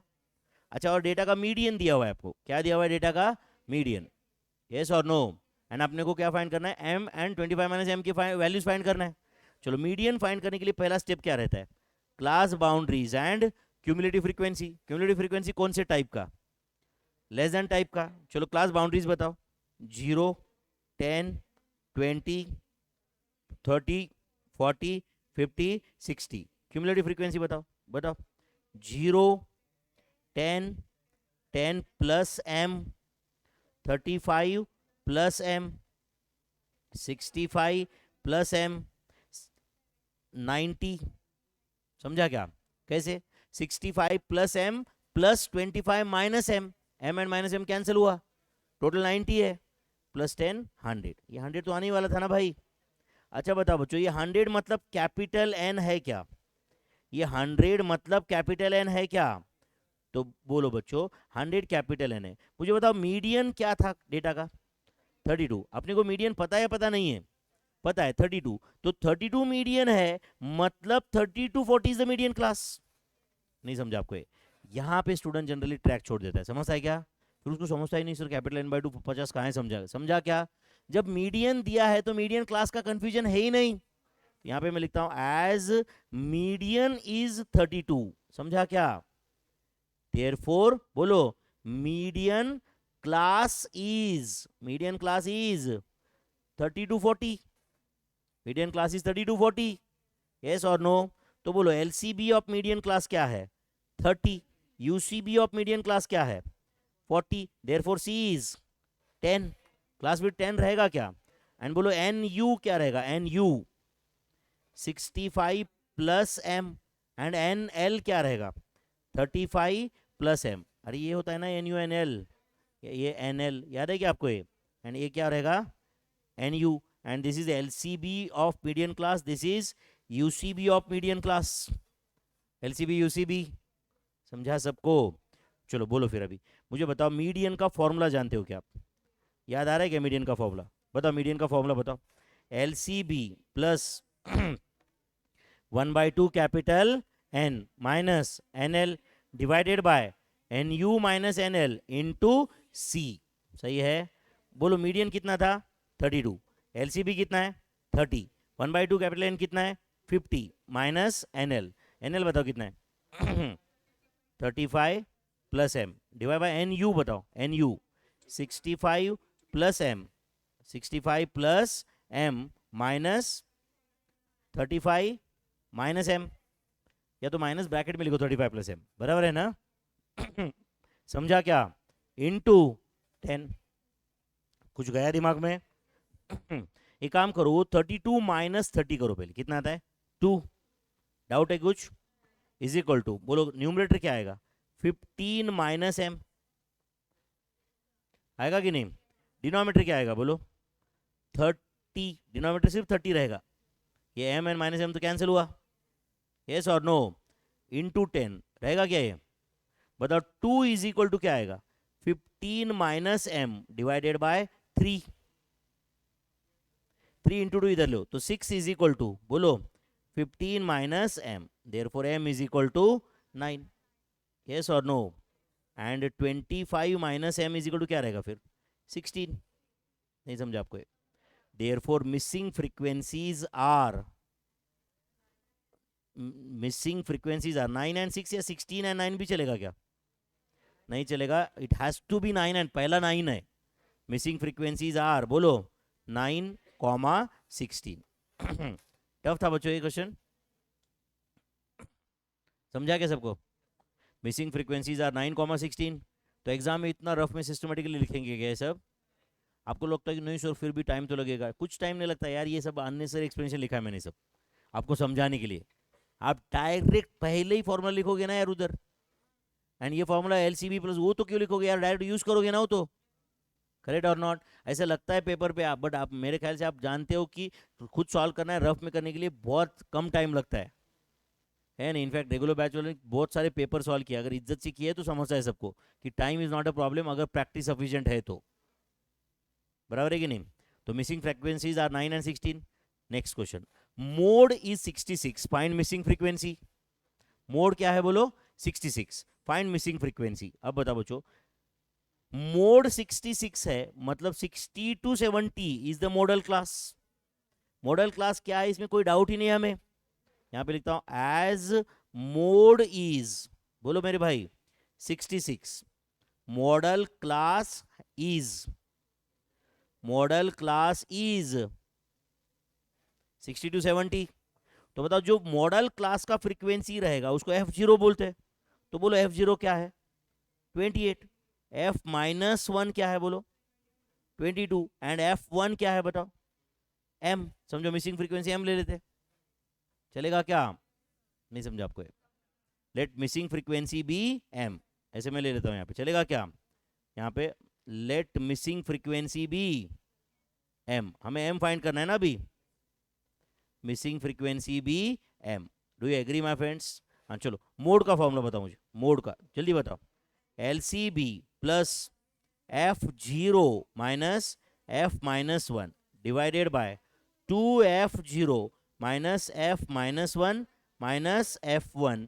Into C, do you agree, चलो मोड बताओ कितना है, मोड दिया था ना क्वेश्चन में 66 इज इक्वल टू LCB बताओ 60 प्लस F0 28 माइनस M, बराबर है ना, सही बोल रहा हूँ क्या मैं, नहीं गलत हो गए, F0 minus 22 divided by 56 minus 22 minus M into 10, सही है, यस और नो, 10 कहां से लाए, C मतलब क्या होता है class width of modal class, class width of modal class, तो tell me is it 70 minus 60 that is 10, अच्छा बताओ अब ये यहाँ पे मैं आपको समझने के लिए अगर यहाँ पे भी लिख रहा हूँ, अब क्या एग्जाम में ऐसे लिखोगे C is class width of modal class, हाँ बोलो फिर, अभी ये सॉल्व करके बच्चों अपने को M का वैल्यू लाना है, कोई बड़ी बात है क्या यार, बोलो 66 माइनस 60 करो पहले, तो कितना आता है, कितना आता है 6, चलेगा क्या, अच्छा वो डिवाइड बाय 10 ले लूँ क्या इधर डायरेक्ट, 66 माइनस 60 लिया, फिर डिवाइड बाय 10 ले लिया इधर, इज इक्वल टू क्या आएगा बोलो 6 divided by 34, therefore 34 minus M is 10, नहीं समझा आपको, दोनों साइड से 6 कैंसिल करके रेसिप्रोकल कर दिया, therefore M is equal to 24, that's it, therefore missing frequency is 24, समझा क्या आपको ये? Therefore missing frequency is equal to 24। Calculation समझे क्या? Missing frequency is equal to 24। This is the answer my friends. Missing frequency 24। गया दिमाग में कुछ? पक्का? Next, standard deviation for two observations, याद है क्या आपको? Standard deviation of two observations is always equal to half of range. याद है क्या? इज ऑलवेज इक्वल टू, बोलो, रेंज डिवाइडेड बाय 2। समझा आपको ये? दो ऑब्जर्वेशन का स्टैंडर्ड डिविएशन रेंज क्या हाफ होता है? तो tell me what is S D of 30 and 90 या 30 एंड 100? बोलो, इज, बोलो, 35। कैसे? रेंज कितना है? 70 divide by 2। Standard deviation for two observation is always half of the range. Standard deviation for two observation is always half of the range. याद है क्या ये shortcut? And S D of first n natural number का आंसर हमेशा ऐसा आता है, अंडर रूट, याद है क्या किसी को? N square minus 1 divide by 12। किसी को याद नहीं? Under root n square minus 1 divided by 12 is the standard deviation of first n natural numbers. अब ये प्रूव करने में टाइम वेस्ट नहीं करेंगे, समझा क्या? प्रूव करके भी वैसे क्या किया हमने रेगुलर बैच, रिजल्ट तो एक ही है, under root n square minus 1 divided by 12। समझ रहे क्या? ऐसे स्टूडेंट के अप्रोच की वजह से ना जो रियल टीचर्स रहते हैं ना वो आजकल कम कम कम होते जा रहे। समझ है क्या आपको? बड़े बहुत दुख की बात है ये, एक्चुअली ये बताना नहीं चाहिए, बट समझ है क्या? क्योंकि जो आजकल क्या हो रहा है, बहुत कंसेप्चुअली पढ़ाता है, बहुत ये करता है वो करता है, स्टूडेंट बोलता है छोड़ भाई कंसेप्चुअली सीखना किसको है, शॉर्टकट बता। शॉर्टकट यूज किया ना क्लर्क बनता है आगे जाके। समझ है क्या? जो सक्सेसफुल लोग देखो आगे जाके कोई कोई उसमें से नहीं मिलेगा आपको शॉर्टकट वाला। शॉर्टकट सिर्फ खुद ने क्रिएट किए हुए शॉर्टकट ही वर्क करते हैं, क्योंकि वो हार्ड वर्क के बाद आए हुए। बताया था एक कोट मैंने आपको उस दिन, in the name of smart work sometimes what we don't do is hard work. Smart work सिर्फ उसी का काम में आता है जो ऑलरेडी बहुत हार्ड वर्क करके बैठा है। समझा या नहीं? जो बहुत ऑलरेडी हार्ड वर्क करके बैठा है उसी का स्मार्ट वर्क काम में आता है या नहीं? ऐसा सिर्फ स्मार्ट वर्क में करूंगा, हार्ड वर्क क्या करना है वो ऐसा चलता नहीं है ना मेरे भाई, है या नहीं? हार्ड वर्क वाला कैटेगरी बहुत लॉन्ग लास्टिंग रहता है। समझ है क्या आपको ये? स्मार्ट वर्क मतलब वैसे, अब देखो जैसे एक आधा रियलिटी शो में कोई तो बहुत अच्छा गाना गाता है, उसको लोग कितने दिन याद रखते हैं बताओ? कितने दिन? इंडियन आइडल के कितने विनर्स आपको याद है? बट किशोर कुमार का नाम भूलेंगे क्या लोग? सोनू निगम का नाम भूलेंगे क्या? उदित नारायण का नाम भूलेंगे क्या? लता मंगेशकर, आशा भोसले को भूलेंगे क्या? समझ है कि नहीं? इंडियन आइडल का जो विनर था, एक 15 दिन तो ऐसा समय रहेगा कि इंस्टाग्राम पे सिर्फ वो रहेगा, है कि नहीं? और अपने को उस वक्त लगा रहेगा कि भाई ये तो इसकी तो लाइफ बन गई, इसको तो दुनिया कभी नहीं भूलेगी। 15 दिन के बाद अपने को नाम याद नहीं आता। बराबर है कि नहीं? वो कच्चा बादाम वाला क्या सिंगर था, याद है क्या आपको? हाँ याद रहेगा, अभी तक याद रहेगा। नहीं नहीं, आई एम श्योर एक दो लोगों को जो बहुत ही एडिक्ट है इंस्टाग्राम उनको याद रहेगा, बाकी लोगों को याद है क्या वो? है या नहीं? अच्छा, वो 50 साल के बाद में भी उसका नाम याद रहेगा क्या? 50 साल के बाद ना कच्चा रहेगा ना बादाम रहेगा, बट 50 साल के बाद में भी लता मंगेशकर का नाम रहेगा, है या नहीं? 50 साल नहीं, 1000 साल के बाद में भी लता मंगेशकर का नाम रहेगा। बराबर है कि नहीं? 1000 साल के बाद भी हार्डवर्क। और ये मैं बहुत ही एक्सट्रीमली बड़े बड़े एग्जाम्पल दिया मैं आपको, समझ रहा है क्या? शायद हम इतने बड़े नहीं बनेंगे, बट इतने छोटे भी नहीं रहेंगे कि कहीं पे क्लर्क का काम करेंगे, कहीं तो अभी वापस ईगो पे मत लो कि नहीं सर मेरे पापा क्लर्क है इसका मतलब कुछ ऐसा नहीं है। उन्होंने जो सिचुएशन में किया, हो सकता है कि उस वक्त वो बनना इटसेल्फ इज एन अचीवमेंट, उस समय पे वो था, पॉसिबल है। करेक्ट और नॉट? तुम्हारे लिए नहीं है ना वो, हर एक के लिए डेफिनेशन अलग है ना भाई। मैं फार्मर का बेटा हूं तो मेरे लिए एक सीए बनना is was a big achievement. Correct और नॉट? गांव से आके मैं मराठी मीडियम में पढ़ के पेड़ के नीचे 4th स्टैंडर्ड तक पढ़ के, बराबर है कि नहीं, 10th स्टैंडर्ड तक गांव में मराठी मीडियम में करके, जहाँ पे स्कूल को ठीक से बिल्डिंग नहीं है, करेक्ट और नॉट, कोई ना टीचर का पता ना कुछ, वहाँ से आके अगर मैं सीए बन सकता हूँ, इतने स्टूडेंट्स को मैं पढ़ा सकता हूँ, तो कुछ ज़िंदगी में किया मैंने। बट अब समझो मेरा बेटा अब कल बोले कि मैं भी सीए बन गया, मतलब मेरा और मेरे पापा का सक्सेस सेम, कैसे सेम भाई? करेक्ट और नॉट? मैं पैदा हुआ तो मेरे पापा के ने बैलगाड़ी में मेरे को घर पे लाया था, इसको मैंने बीएमडब्ल्यू में घर पे लाया। करेक्ट और नॉट? तो उसके लिए सीए बनना मतलब बहुत बड़ी बात हो गई क्या अभी? करेक्ट और इक्विवेलेंट, वो अगर मेरे जितना सक्सेसफुल करना है तो मेरे से बहुत आगे जाना पड़ेगा, मेरे से बहुत आगे गया तो इक्वल हो गया। समझा या नहीं? क्योंकि स्टार्टिंग पॉइंट पे ही वो मेरी जगह पे है। करेक्ट और नॉट? तो मेरे जितना सक्सेसफुल ऐसे हो गया क्या? ऐसा नहीं हो सकता है। करेक्ट और नॉट? मुकेश अंबानी का बेटा पैदाइशी समझो 5 लाख करोड़ का मालिक है, बहुत ज्यादा सक्सेसफुल हुआ क्या? नहीं। लेकिन उसका स्टार्टिंग पॉइंट ही वो है। 5 लाख करोड़ के 10 लाख करोड़ करेगा तो सक्सेस है ना। करेक्ट और नॉट? उसका स्टार्टिंग पॉइंट वो है, अपना स्टार्टिंग पॉइंट जीरो है, या मे भी निगेटिव रहेगा कुछ लोगों का स्टार्टिंग पॉइंट। भाई अपन स्टार्ट ही -10 से कर रहे, पॉसिबल है। करेक्ट और नॉट? उस पे, उसके लिए जीरो पे आना इज आल्सो सक्सेस। करेक्ट और नॉट? क्योंकि वो स्टार्ट निगेटिव से किया है। तो तुम में से कुछ लोग हो सकता है भाई सर मेरा घर जाके देखो निगेटिव से स्टार्ट कर रहा हूं मैं। करेक्ट और नॉट? देखते हो कुछ कुछ लोगों को खाने पीने के प्रॉब्लम रहते हैं भाई, खाने पीने के, लिटरली रात को क्या खाएंगे यहाँ से राइट, और लोग है या नहीं? आज दोपहर का खाना मिल रहा है, रात में क्या खाने वाले पता नहीं है, खाने वाले या नहीं खाने वाले वो भी पता नहीं। ऐसे बच्चे भी सीए हो चुके हैं, आपको मैं एग्जाम्पल बता सकता हूँ। समझ रहा है क्या? तो तुम्हारे पास तो बहुत ज़्यादा रिसोर्स है यार उस कंपैरिजन में, है या नहीं? उस तुम हमेशा वो ऊपर वाले के साथ कंपेयर करते हो, इसलिए समझता है क्या? अपने वो समझता नहीं है। तुम्हारे लिए पास होना, सीए पास होना कोई बड़ी बात नहीं है। करेक्ट है? In fact you should think beyond that now. Correct और नॉट? तुम्हारा ये होना चाहिए सीए तो मैं बनूंगा ही भाई, वो बेसिक है अभी। करेक्ट और नॉट? एक जमाना था कि जहाँ पे सीए मतलब एंड था, अब सीए एंड नहीं है। समझ रहा है ना? तुम्हारे लिए ऐसा हो सकता है क्या हो, तुम्हारे पापा के जनरेशन में वो हो सकता है हो। करेक्ट और नॉट? आज तुम्हें जो फैसिलिटीज है उस फैसिलिटी के कंपैरिजन में तो सीए बनना भी बहुत ज्यादा कुछ नहीं है, एंड तुम वो भी नहीं बन रहे हो, मतलब तुम कहाँ हो फिर वो सोचो, है या नहीं? तो भाई मेहनत को सब्सिट्यूट नहीं है। चलो anyway, coming back to the point. Point 37 हो गया क्या? Standard deviation of first n natural numbers क्या है बोलो? √n² - 1 divided by 12। सही है? चलो, मीन डिविएशन अबाउट मीन का फॉर्मूला लिखना है आपको, मीन डिविएशन अबाउट मीन। एक काम करते हैं, यहाँ पे ऐसे मैं कर देता हूँ, इधर सिंपल डेटा का लिखेंगे, इधर ग्रुप का लिखेंगे, चलेगा क्या?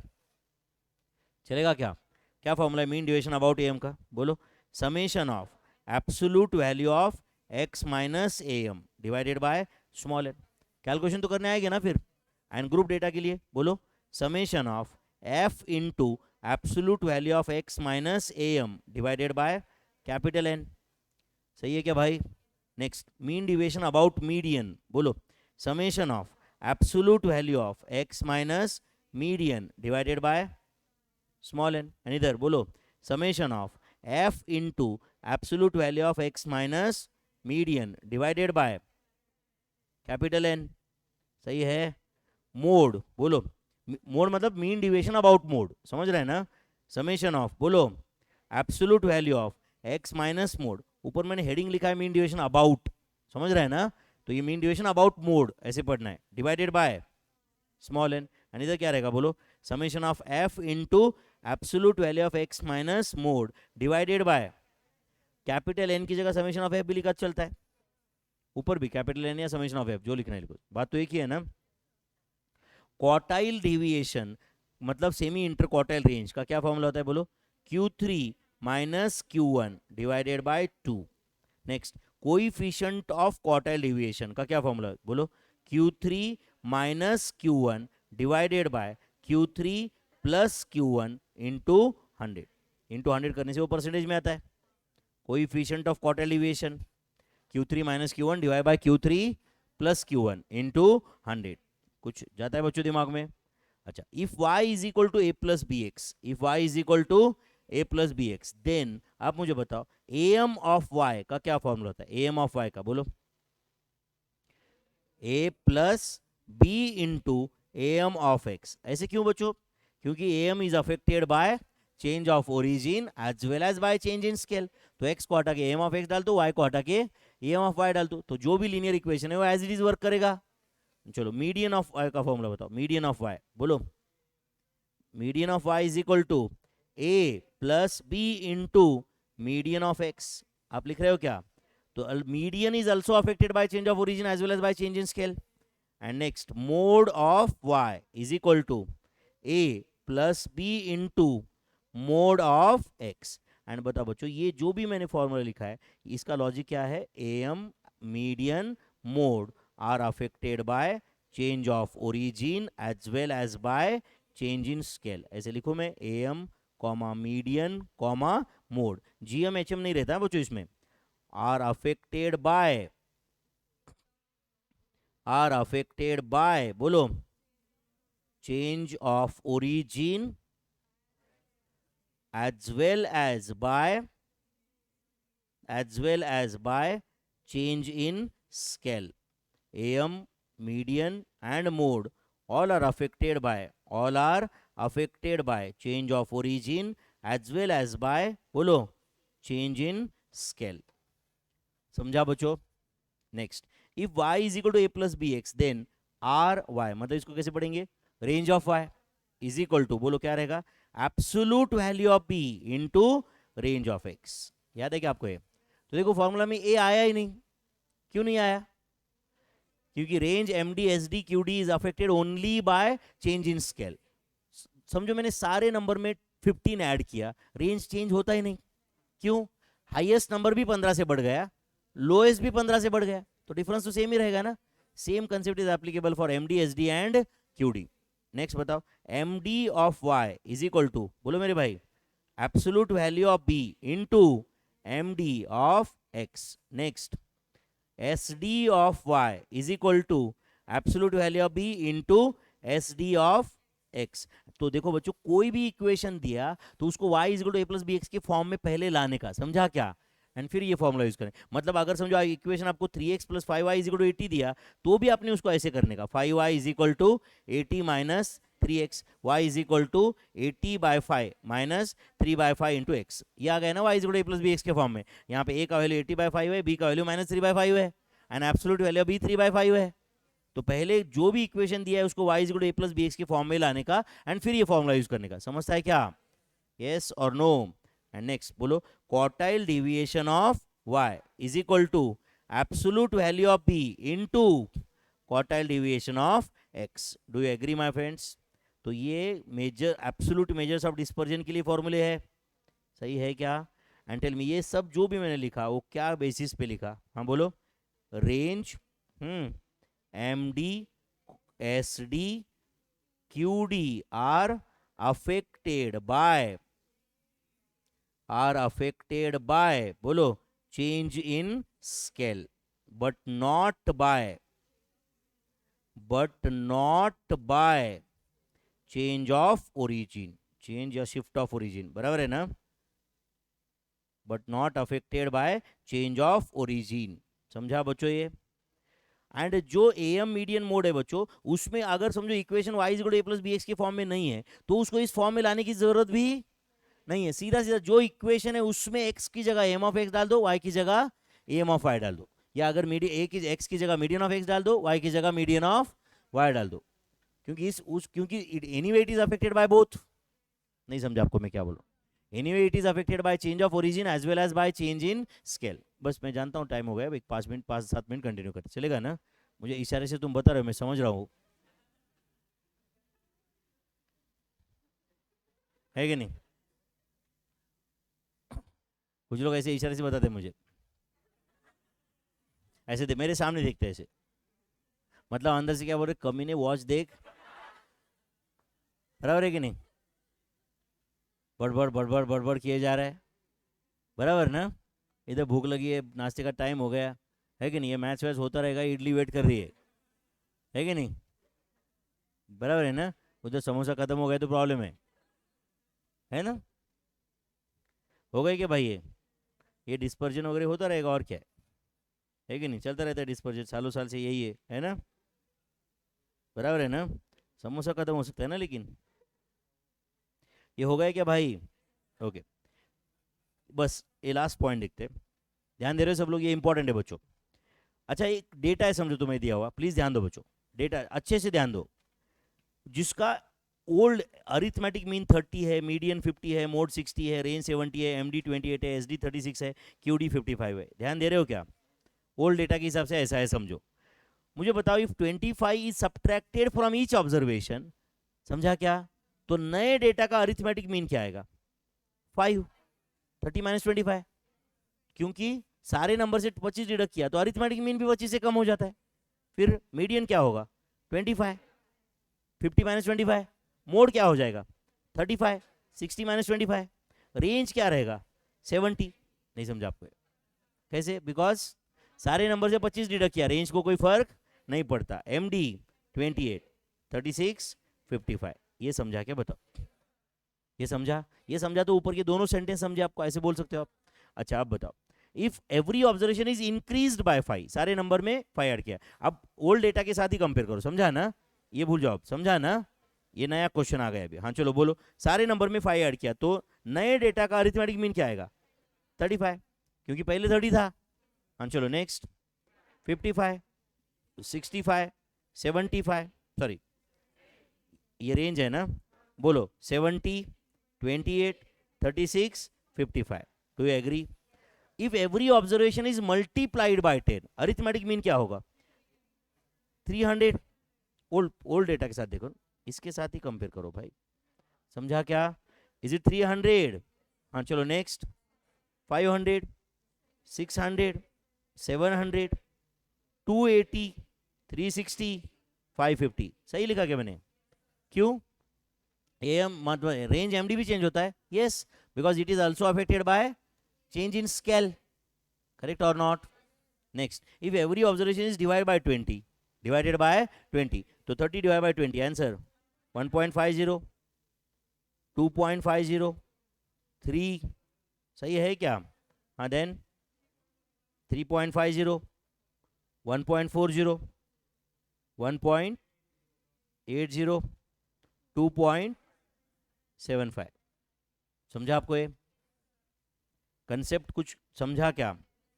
पक्का? अच्छा मुझे बताओ, कोएफिशिएंट ऑफ वेरिएशन का क्या फॉर्मूला है? कोएफिशिएंट ऑफ वेरिएशन का S D divided by A M into 100। ये फॉर्मूला है क्या? Coefficient of variation is S D is, बोलो, express as a percentage of A M. S D is express as a percentage of A M, is known as coefficient of variation. समझता है क्या बच्चों? Just इतना एक question solve करते हैं, इसके रिलेटेड है। If 20 is added to each observation, 20 is, तो आप बताओ हर ऑब्जर्वेशन में 20 ऐड किया तो एस डी चेंज होगा या एज इट इज रहेगा? एज इट इज रहेगा, बट ए एम बढ़ेगा। तो आप बताओ बच्चों, एक कोएफिशिएंट ऑफ वेरिएशन कैलकुलेट किया था, फिर बाद में सारे ऑब्जर्वेशन में 20 ऐड किया, इसकी वजह से S D as it is रहा, बट ए एम बढ़ गया, तो कोएफिशिएंट ऑफ वेरिएशन क्या होगा? कम होगा। कैसे? S D as it is रहा, न्यूमरेटर चेंज नहीं हुआ, डिनोमिनेटर बढ़ गया, डिनोमिनेटर, तो डिनोमिनेटर बड़ा होने से and S D divide by M का आंसर तो छोटा हो जाएगा ना, तो क्या लिखो इधर, बोलो decreases. Do you agree? Next, if 30 subtracted from each observation, 2 minute पहले समझो बाद में लिखो, 30 सब्ट्रैक्टेड, तो बोलो एस डी का क्या होगा? सेम रहेगा, बट ए एम कम हो जाएगा। जो पहले वाला एम था, समझो पहले वाला एम 200 था, तो अब 200 माइनस 30 170 हो जाएगा, तो डिनोमिनेटर छोटा हो गया, तो कोएफिशिएंट ऑफ वेरिएशन बढ़ गया, आंसर तो बढ़ जाएगा ना।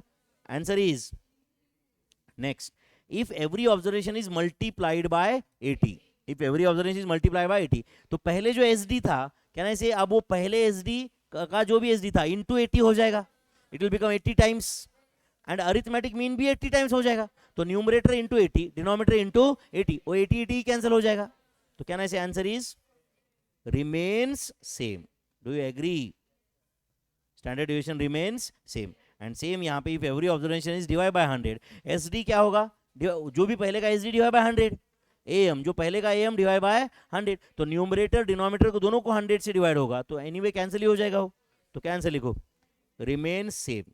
ऐसा क्वेश्चन भी आते कई बार एग्जाम में, जो एक्चुअल में 10 सेकंड में 1 मार्क आता है, बट अब कौन सा क्वेश्चन है वो अपने को पता नहीं, इसलिए सब पढ़ना पड़ता है ना ठीक से। ठीक है, तो shall we stop here? Shall we stop here? Yes.